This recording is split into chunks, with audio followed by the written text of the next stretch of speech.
The Story of the Late Mr. Elvisham by H. G. Wells. Narrated by Rayner Borton.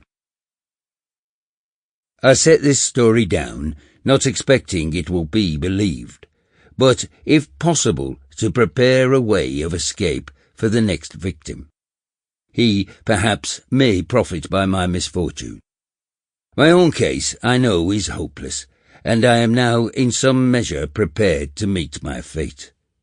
My name is Edward George Eden. I was born at Trentham in Staffordshire, my father being employed in the gardens there. I lost my mother when I was 3 years old, and my father when I was 5. My uncle, George Eden, then adopting me as his own son. He was a single man, self-educated and well known in Birmingham as an enterprising journalist.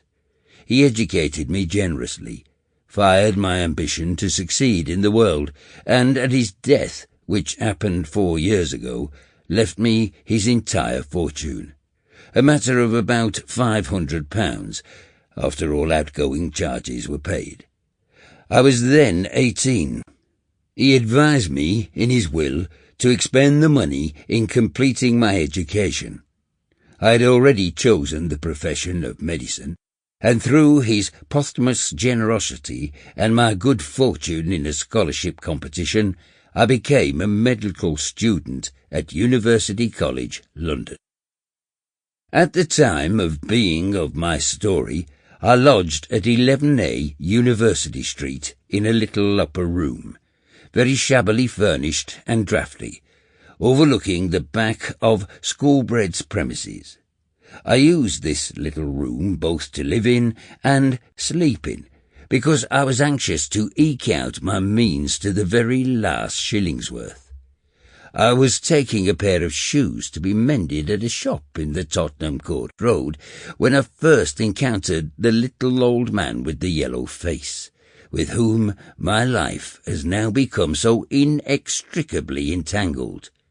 He was standing on the curb and staring at the number on the door in a doubtful way as I opened it. His eyes, they were dull grey eyes and reddish under the rims, fell to my face, and his countenance immediately assumed an expression of corrugated amiability. "You come," he said, "apt to the moment. I had forgotten the number of your house. How do you do, Mr. Eden?" I was a little astonished at his familiar address, for I had never set eyes on the man before. I was a little... Sample complete. Ready to continue?